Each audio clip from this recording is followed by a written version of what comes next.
돈을 잘 모으기 위한 방법 중 가장 중요한 것은 돈을 잃지 않는 것입니다. 투자로 돈을 잃는 것보다 더 치명적인 건 바로 사기를 당하는 거라고 생각해요. 최근에 이런 영상을 봤습니다. 영글리라는 유튜버 분이 계신데요. 평생 일하면서 모은 전 재산 1억 원을 보이스피싱으로 다 날리셨대요. 어떤 수법으로 당했나 보니까 정말 치밀하고 악랄한 수법이어서 여러분께도 공유해드리고 피해를 방지하기 위해서 영상을 만들어 봤습니다. 피해자분은 최근에 A라는 사람을 알게 됐다고 해요. 보이스피싱을 당하기 하루 전 어떤 사이트 링크를 보내줬다고 합니다. 코로나 때부터 하던 부업이 있는데 지금은 해외 출장 중이라 사이트가 열리지 않아서 대신 고객 주문을 받아 도매 사이트에 주문을 넣어주라는 부탁이었어요. 의심이 들긴 했지만 사이트에 있는 3,200만이 되는 포인트를 가지고 물건을 구매하면 된다는 요청에 따라서 그 부탁을 받아들였다고 합니다. 그리고 사이트의 아이디와 비밀번호를 전달받아 상품을 구매하고 원래는 수익금의 일부를 받아야 되는데 그거는 그냥 안 받았다고 해요. 그리고 다음날 동일한 사이트에서 팀 미션으로 진행하는 단체 주문건을 똑같이 해줄 수 있냐는 부탁을 받았습니다. 수익금의 일부를 떼어주겠다고도 하고 그 전날에는 아무 문제가 없었으니까 이번에도 그 부탁을 받아들였습니다. 이번에는 직접 MD와 소통하면서 주문을 하면 된다고 요청을 받았어요. 그리고 총 5명이 있는 단체 채팅방에 초대를 받았습니다. 미션은 총 8개. 만약에 팀원 중 1명이라도 이탈하거나 주문을 실수한다면 들어간 금액은 환불받지 못한다는 말을 들었어요. 피해자분은 차례대로 미션을 진행하면서 사이트 안에 있는 3,200만이 되는 포인트를 가지고 물품을 구매했습니다. 하지만 8번째 마지막 미션에서 포인트 92만 점이 부족한 상황이 벌어지는데요. A씨는 포인트를 충전하느라 대출까지 받았다며 대신 충전을 해주라는 부탁을 했어요. 이때 피해자분은 미션이 끝나면 100% 환급이 된다는 말과 수익금 절반을 떼어준다는 말에 혹해서 92만 원 정도야 날려도 그만이라는 생각과 함께 돈을 입금했습니다. 미션이 모두 종료되고 MD가 미션을 체크하는 상황이었는데요. 피해자분이 3번째 미션에서 주문 수량을 잘못 체크했다고 그래서 3번 미션을 모든 팀원과 함께 다시 진행해야 된다는 말을 했습니다. 이때부터 팀원들은 피해자분을 질타하면서 피해자분의 잘못을 몰아가는 상황이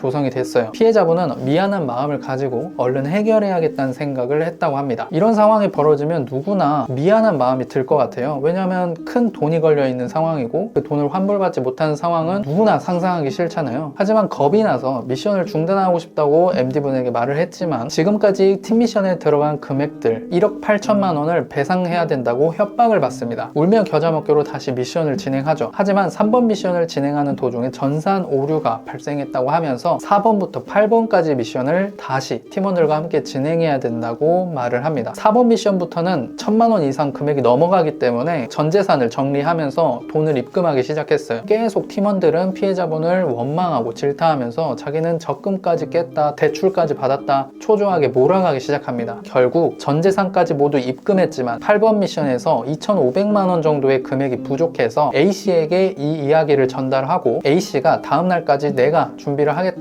말을 하면서 마무리가 되었어요. 결론적으로 피해자분은 28번에 걸쳐서 약 1억 원가량의 돈을 입금했습니다. 중간에라도 따로 검색해보거나 이상한 점을 알아채고 중단을 했다면 그래도 소중한 돈을 지킬 수 있었을 텐데 팀원들이 계속 재촉하고 원망하고 심리적으로 몰려서 이성적인 생각을 못했다고 말을 했어요. 결국 마지막에 검색을 해보고 사기에 당했다라는 것을 알아채게 됩니다. 하지만 이미 전 재산 1억 원을 날린 상태였고 경찰에 신고했지만 이건 일반적인 보이스피싱에 해당되지 않는다고 하면서 사기꾼의 계좌에 출금 정지 요청을 하지 못했어요. 아직까지 돈을 돌려받지 못한 것으로 알고 있습니다. 정말 안타깝죠. 빠른 시일 안에 해결이 돼서 소중한 돈을 돌려받았으면 좋겠고요. 대부분의 사기 수법이 그렇지만 초기에는 간단한 작업을 요구하고 수익금까지 줍니다. 그러다가 신뢰가 쌓인 후에는 더 큰 금액을 요구하면서 마지막에는 돈을 돌려주지 않고 잠적을 해버리죠. 요새 이런 수법에 당해서 늘어나는 피해자가 많아지고 있다고 합니다. 여러분도 혹시 이런 비슷한 제안을 받는다면 의심부터 하시길 바랄게요. 돈을 모으는 것만큼 돈을 지키는 것이 중요합니다. 사기 수법은 시간이 지날수록 치밀해지고 더 지능적으로 바뀌어가고 있는 것 같아요. 사기꾼들은 진화하고 있습니다. 여러분들도 그런 것에 당하지 않기 위해서는 계속 공부하고 하늘고마 채널을 구독하시는 것도 중요하겠죠. 오늘 영상 시청해 주셔서 감사드리고요. 만약에 피해자분들이 계신다면 빨리 해결되기를 바라겠습니다. 감사합니다.